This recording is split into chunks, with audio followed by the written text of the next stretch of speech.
Here's the big challenge of life. You can have more than you've got because you can become more than you are.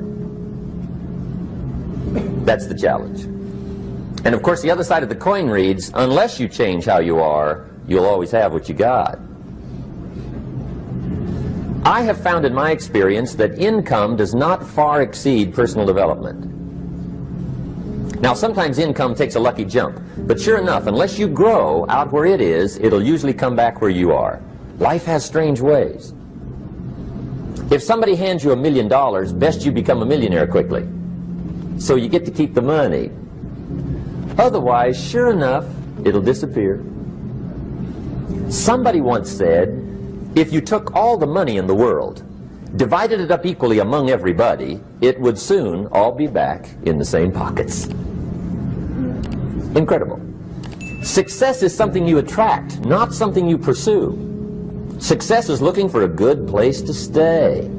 So instead of going after it, you work on yourself. Personal development. See, the major question to ask on the job is not what are you getting? The major question to ask on the job is, what are you becoming? See, the big question is not what am I getting paid here. The big question is, what am I becoming here? Because true happiness is not contained in what you get. Happiness is contained in what you become. So that's our major subject for tonight, personal development. Of all the assignments Mr. Schoaf gave me at age 25, this was probably the most difficult. In fact, I'm still working on this one. I think it's an unending challenge to see what you can become. The next subject is called basic laws. And it's good to study the basics. And I call these basics primarily because they come from the Bible. Now, I'm not a theologian or a minister, and that'll be apparent. But Mr. Schoaf taught me that the Bible was a good textbook for ideas and stories and success equations, how to live the better life. I found out that was true. He also taught me that the Bible is as practical as it is spiritual, and I found out that's true. If you look at your bank account and your income and you're not happy, there are several places in the Bible to check to see what the heck's wrong so you can make the changes. And we're going to cover some of those tonight, called basics. Okay. The next subject is my favorite, setting goals. Mr. Schoaf taught me how to set goals. What a favor that was. One morning at breakfast, shortly after I met him, he said, Jim, let me see your current list of goals, and let's go over them and talk about them. He said, maybe that's the best way I can help you get a better direction started. And I said, I don't have a list. He said, well, is it out in the car or home somewhere? I said, no, sir. I don't have a list anywhere. He said, well, young man, that's where we got to start. He said, I can tell you right now, if you don't have a list of your goals with you, he said, I can guess your bank balance within a few $100s. Which he did. And that got my attention. I said, you mean my bank balance would change if I had a list of goals? He said, drastically. That day I became a willing student how to set goals. And sure enough, learning how to set goals changed my life. And I often wondered why no one had ever taught me how to set goals up until age 25. I went to high school, but if they offered it, I missed it. I went to college for a year, never heard it. I worked for Sears. Really. And to my knowledge, Sears never taught it. Right? How to set goals. So here I am, age 25, married, my family's starting, I've been to college, I'm working, and I still don't know how to set goals. But fortunately, when I was 25, I met the man who taught me how, and it revolutionized my whole life. Economically, socially, personally, it's incredible. So I want to share with you tonight what Mr. Schoaf shared with me, how to set goals. It can be a life changer. Okay.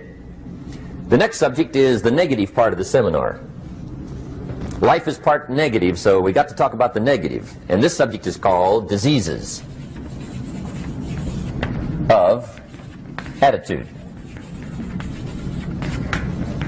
Diseases of attitude. There's a lot of things that can wreck your chances to do well. We live in a rather dangerous world, so you got to be not only wise, you got to be careful. Now, attitude diseases are just as bad as physical diseases, right? High blood pressure, heart trouble. I mean, a lot of things lace your chances to do well. So you've got to be careful. And attitude diseases are deadly. I mean, they'll destroy all the good things you start. Okay? So we'll go through those attitude diseases, how to spot them, how to look for them, what they are, and the cure. And I'm a pro on these because I've had them all, so I can give you excellent advice on these. Now, the last subject we're going to consider tonight is called the day that turns your life around. The day that turns your life around. And under this subject, we're going to talk about the emotions that can change your life. Human beings are emotional creatures, and emotions are powerful for life change. Now, of course, emotions are so powerful they can go either way on you. Emotions can either build or destroy. So you really have to employ emotions properly. We call civilization the intelligent management of human emotions. If you can intelligently apply your emotions in the right direction, no telling what can happen. Could turn your life around one day would be sufficient. So we'll talk about those. Okay. Now that's a lot to cover in one evening, but we'll keep at it here and see if we can't get it all done. I'd like to have you now jot down the theme of the seminar.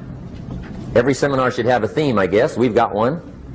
It's on some of our literature if you happen to notice it, but if you didn't, for your notes, here it is. The theme of the seminar goes like this: the major key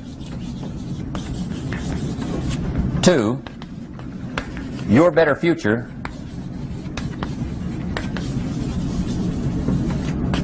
is you. That's the theme of our seminar tonight. The major key to your better future is you. And I'd like to have you underline two words just to give it some added punch. Underline the word major and the word you, so that it reads, the major key to your better future is you. Now, my first suggestion is transfer this to a card or something where you can put it up, where you can see it every day. Preferably put it up where you can see it at the beginning of the day, before you go off to put the day together. This is a good phrase just to glance at, to keep in mind as you're putting the day together. It's called the silent seminar. If you'll just let this talk to you during the day, I found it to be tremendously helpful. The major key to your better future is you. For a big share of my life now, I didn't have this one quite figured out. Among a lot of things I didn't have quite figured out. Many things used to puzzle me back in those early days. I used to wonder why two people could work for the same company, one make twice as much money. Now, see, that used to puzzle me. And maybe they were the same age, graduated from the same school, live in the same community, work for the same company, with the same products and the same services. They've got the same traffic, the same problems, and one makes $1,000 a month, the other one makes $2,000 a month. Now that was my puzzling question. Why would this long list be the same and the money twice as much? I asked, what's the difference between $1,000 a month and $2,000 a month? And I don't mean $1,000 a month, right? I could figure that out. But what makes the difference? Why would one person do twice as well, 3 times as well? Speaking economically. Now, I know there's more than one way to do well. I understand that. But in this little narrow area called compensation, what's the difference? Well, back then, with my faulty thinking, I'm trying to reason it out. I thought, well, maybe time makes some of the difference, right? Some people do better because they have more time. I used to say, Harold ought to be able to do well. He's got a lot of time. If I had all of Harold's time, I could do well. Now, that's got to be dumb, right? Number one, you can't get somebody else's time. A guy says to me one time, he says, you know, if I had some extra time, I could make some extra money. I said, then forget it. There isn't any extra time. Hey, when the clock strikes 12 midnight, that about wraps it up, right? I mean, you can look around the gongs there for a little more, but it's over. You say to the guy, what are you doing? He says, I'm looking for extra time. See, they'll come and take you away, right? There isn't any more time. Now, if you can't get more time, which you can't, what could you get more of that would make a difference in economic results? And here's the key word. Make it a part of your notes. We're going to consider it tonight. The word is value. And I have a little phrase for your notes. Value makes the difference in results. Value makes the difference. You can't get more time, but you can create more value. Now here's the first lesson of economics. Everybody should learn it from the time they're old enough to understand what a dollar means, how to earn one, how to get one, how to keep one, what to do with it. First lesson of economics. We primarily get paid for value. That's lesson one. Bringing value to the marketplace, that's how you get paid. You don't get paid for the time. I know it takes time to bring value to the marketplace, but you get paid for the value, not the time. Now, since that's true, here's one of the key questions of the evening. Is it possible to become twice as valuable at the marketplace and make twice as much money in the same time? Could you become 3 times as valuable? Make 3 times as much money in the same time? Is that possible? The answer is yes, if. And it's always if, right? Life is known as the big if. Harry Truman once said, life is iffy. How true. And here's the big if we're going to consider it tonight. It's possible to do much better at the marketplace if you go to work primarily on yourself. And that's the theme of our seminar tonight. Learning to work primarily on yourself. People have asked me for the last 24 years, how do you develop an above average income? And the answer is, become an above average person.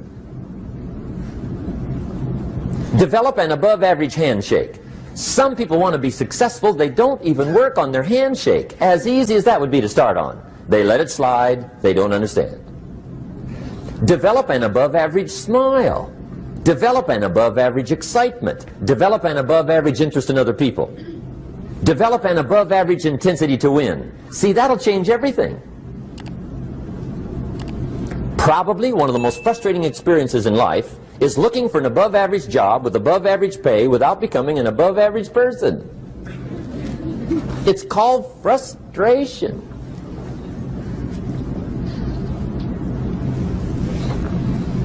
And Mr. Schoaf gave me probably the greatest clue he gave me when I first met him.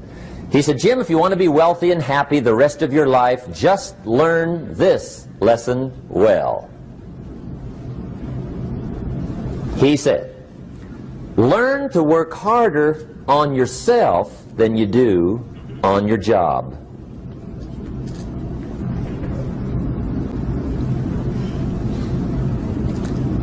Then Mr. Schoaf gave me probably one of the most important clues among so many things he taught me, but this was in those early days. Mr. Schoaf was very kind, but he was also very abrupt. And he had these interesting questions to ask. I'm giving him a little rundown one day on how things hadn't worked out for me.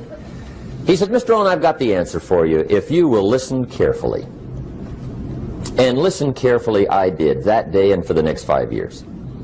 If somebody's wealthy and happy, you gotta listen. He said, Jim, I've only known you a short time. But he said, it's already my honest opinion that for things to change for you, you've got to change. That wasn't quite the answer I was looking for. But that's the answer he gave me, and I pass it along to you on this warm summer evening in Anaheim, California, 1981. For things to change for you, you've got to change. Otherwise, it isn't going to change. Before I met Mr. Schoaf, I used to say, I sure hope things will change. Right? That seemed to be my only hope. If it isn't going to change, I'm in serious trouble. And then I discovered it isn't going to change, so I'm in serious trouble.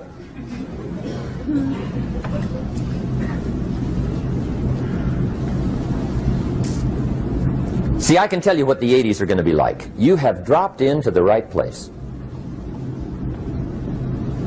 I did a seminar one time for Standard Oil executives and management in Honolulu. And we're having a conference one day on this big conference table.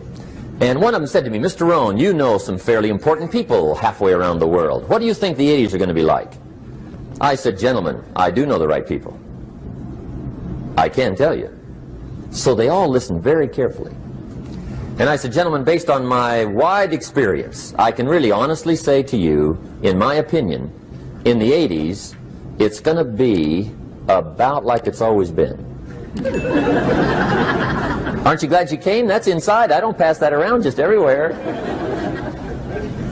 Now, of course, I said that to make a point, but I also said it because it's accurate.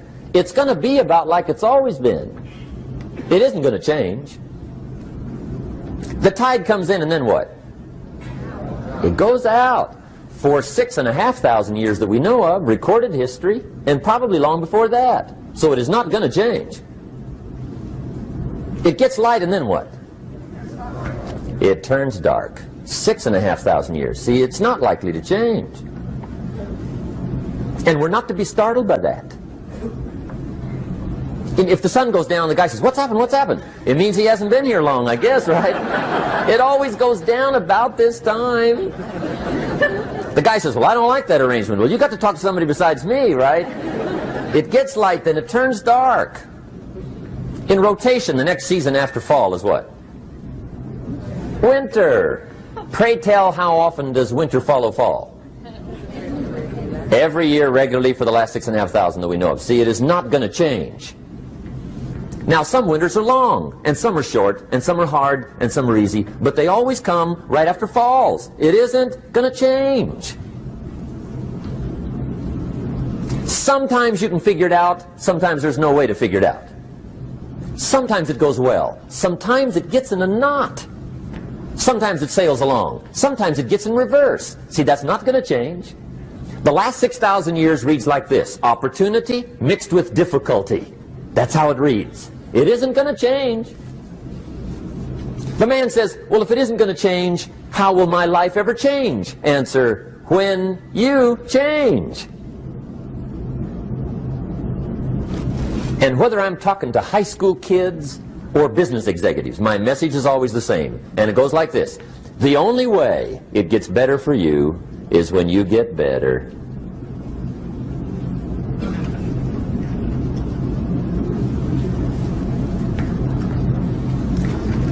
Let me give you the 4 major lessons in life to learn. Here's 4 majors. It's good to study the majors. In our weekend seminar we teach. Some people don't do well because they major in minor things. You've got to be on the lookout. At the end of every week, end of every month, you've got to check, make sure you're not spending major time on minor things. Okay, we go through that whole series. Majors and minors. Now, let me give you 2 phrases before we get to the 4 majors. This will set it up and you'll see where I'm going. 2 key phrases for your notes.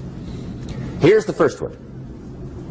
Life and business is like the changing seasons. That's the first phrase. Life and business is like the changing seasons. One of the best ways to describe life, it's like the seasons. Frank Sinatra sings, life is like the seasons. Now here's the second phrase. Very important. You cannot change the seasons, but you can change yourself. You can't change the seasons, but you can change yourself. And see, that's how life gets better for you, not by chance, but by change. Now, here's the 4 major lessons in life to learn. I've got my first book finished. Came out a couple of weeks ago. This is in it. The 4 major lessons in life to learn. Here they are. Number 1, learn how to handle the winters. That's lesson 1. They come right after falls with regularity. Some are long and some are short and some are hard and some are easy, but they keep coming. You must learn to handle the nights. They come right after days. You must learn to handle difficulty. It comes right after opportunity. You must learn to handle recessions. They always follow progressions. For the last 6,000. See, it isn't going to change. The lesson you must learn is how to handle it. And there's all kinds of winters, right? The winter when you can't figure it out. The winter when it all goes smash. The winter when it turns belly up. The winter when it won't work, when you've run out of money and you've got a broken heart. See, those are winter times. There's all kinds. Economic winters, social winters, personal winters. When your heart is smashed in 1,000 pieces and the nights are unusually long, your prayers seem to go no higher than your head. It's wintertime. Barbra Streisand sings, "It used to be so natural to talk about forever, but used to be's don't count anymore. They just lay on the floor till we sweep them away. You don't sing me love songs, and you don't say you need me, and you don't bring me flowers anymore." A song of winter. But see, the disappointments come. Those are normal. That's part of life. But the question is, how do you handle it? How do you handle the coming winters and the disappointments and the down times? Well, you can't get rid of January by tearing it off the calendar. But here's what you can do. You can get stronger, you can get wiser, and you can get better. The winters won't change, but you can. And that's how life changes for you. See, before I understood, when it was winter, I used to wish it was summer. I didn't understand. When it was hard, I used to wish it was easy. I didn't know. And then Mr. Schoaf gave me a part of his very unique philosophy when he said, "Don't wish it was easier, wish you were better." See, that triggered my whole life change. Don't wish for less problems, wish for more skills. Don't wish for less challenge, wish for more wisdom. That's the key. So that's lesson one, learn how to handle the winters. Here's lesson two, learn how to take advantage of the spring. That's the second one. Spring is called opportunity. And spring follows winter. What a great place for it. If you were going to put it somewhere, that'd be the place to put it, right after winter. And pray tell, how often does spring follow winter? Every year with regularity, 6,000. You can almost count on it. See, opportunity always comes. Days follow nights. Isn't that terrific? Opportunity follows difficulty. But here's what you must learn to do. Underline these two words in that key phrase. Take advantage. Underline those two. You must learn to take advantage of the spring. See, just because spring rolls around is no sign you're going to look good come fall. You got to do something with it. In fact, you have to get good at one of two things in life. Planting in the spring or begging in the fall. Or get somebody to do it for you. See, those are about the only alternatives. Now here's what else you must do. Take advantage of the springs quickly, because there's only a few. Just a handful of springs have been handed to each of us. They don't come forever. Life is fairly brief. So you got to read every book you can get your hands on what to do with your springs while they're here. And take advantage, they soon run out. The Beatles wrote, "Life is so short." And for John Lennon, it was extra short. But life is brief. Elton John sings, "She lived her life like a candle in the wind." It's brief. So whatever you're going to do with your life, you got to get at it. Don't just let the springs pass. Here's the third major lesson in life to learn. Learn how to protect your crops all summer. You got to take care of what you start. Sure enough, as soon as you've planted your garden in the spring, the busy bugs and the noxious weeds are out to take it. And here's the next bit of truth. They will take it unless you prevent it. And that's the third major skill to learn. You've got to learn to prevent the intruder from taking all the good you start. It's one of the challenges. Here's two key phrases under number 3. First one, all good will be attacked on this planet. Maybe not the next one we get to, but on this one, all good will be attacked. Every garden will be invaded. Not to think so is naive. And here's the second phrase. All values must be defended. Political values, social values, community values, family values, marriage values, friendship values, business values. Every garden must be tended all summer. Third major lesson. Now here's number 4.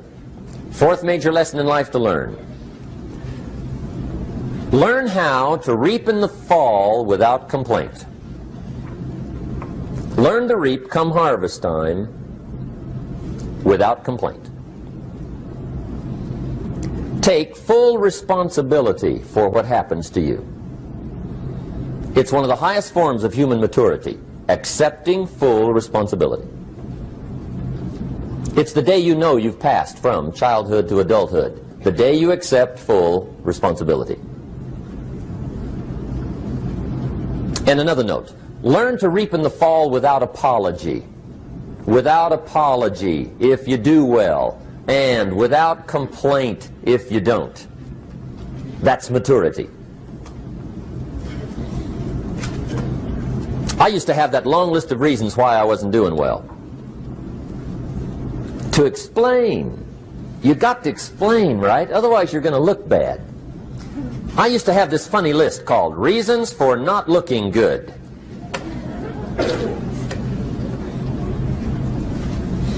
I used to blame the government. I mean, you can believe that or not. It was at the top of my list. I had a lecture second to none. The government. That was on my list. I used to blame taxes. Look what you got left after they take everything. And they expect you to do well. That was on my list there. Prices, that one's easy, right? You walk into the supermarket with $20, come out with a little half bag. So I had that on my list. I used to blame the weather. I blamed the traffic. I used to blame my car. I blamed the manufacturers. I used to blame the company. I blamed company policy. I used to blame the training program. I blame my negative relatives. They were always putting me down. I blame my cynical neighbors. They're just selfish, looking out for themselves. Won't loan you money? They were on my list.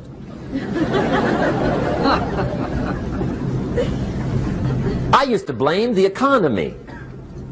I blamed the community. That's a pretty good list for not doing well, isn't it? I thought it was good. I'll never forget one day, Mr. Schoaf was very kind, but he was also very blunt, and this was no exception. And I'm glad he was blunt. There's a lot of things I'd have missed if he hadn't have been blunt. One day, with sort of a curious look on his face, he said, "Jim, just out of curiosity, tell me, how come you haven't done well up until now?"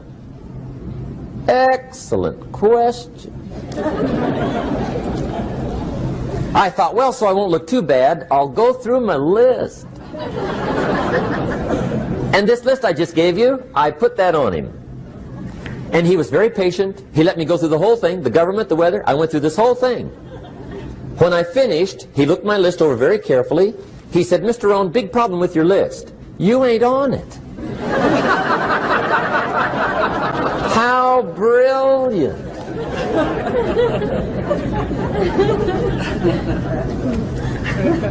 When I went to work for him a few months later, I learned very quickly to tear up my list, reasons for not doing well, and I threw it away. And I got me a fresh piece of paper. And I put one word on it. Me. There's a Black Heritage spiritual that says, "It's not my mother nor my father, nor my brother nor my sister, but it's me, O Lord, standing in the need of prayer." See, I used to blame everything outside. And then let me give you a little philosophy that helped turn my life around. For your notes, here it is. It's not what happens that determines the quality or the quantity of your life. It's not what happens. And the reason is because what happens happens to about everybody. No different. The sun went down on all of us last night. A common event, a happening. And I found out that the same things can happen to two different people. One gets rich and one stays poor. Why is that? It's because it's not what happens, but rather it's what you do that changes everything. So that's a key phrase. It's not what happens, it's what you do. What happens is about the same. You might put that in parentheses here. Same. What people do, that's what's different. Anything can happen, right? Everything can happen. I've heard all the stories. I've been one of the stories. Hey, we could all tell stories all night long, right? Happenings. Anything can happen. Have you heard of Murphy's Laws? Anybody here heard of Murphy's Laws? Okay, most of you have. Murph had these laws. One of them was, if anything can go wrong, it will. That's one of Murphy's Laws. He was not one of the great positive speakers of the day. But anyway, it's still true though, right? Anything can go wrong, everything can go wrong. For sure. I've fallen out of the sky so many times. Once to the tune of a couple of million. Devastating. Took me a while to survive that one. Now, it wasn't all that much, but it was all I had. I mean, that's when it's much, right? When it's all you got. If you got 3, 2 go, you got 1 left, you ain't looking that bad. But when it all goes, has anybody been there when it all went? Anybody? Come on, the rest of you liars. Hey, we've all been there, right? When it all went. Of course, it used to be a long time ago, right? When you ran out of money, got to 0, you were all through. Heck, now you can whistle right on by 0, right? I mean, they will bury you. That's what they will do.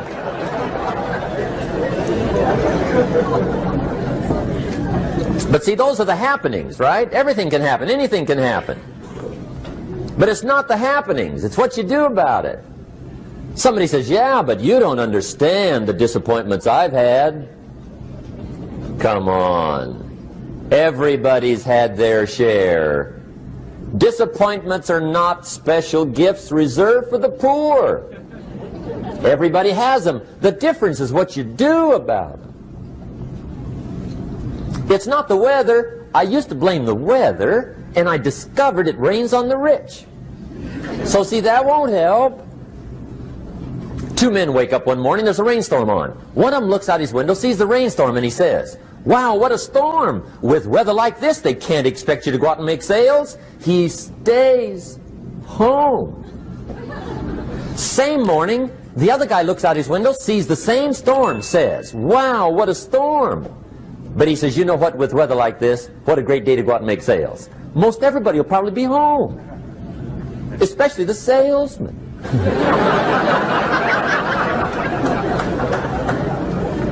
See, that's the difference in how your life works out. It's not what happens, it's what you do. So here's one of the key questions of the evening. Starting tomorrow, what are you going to do that'll make a change in your life's direction?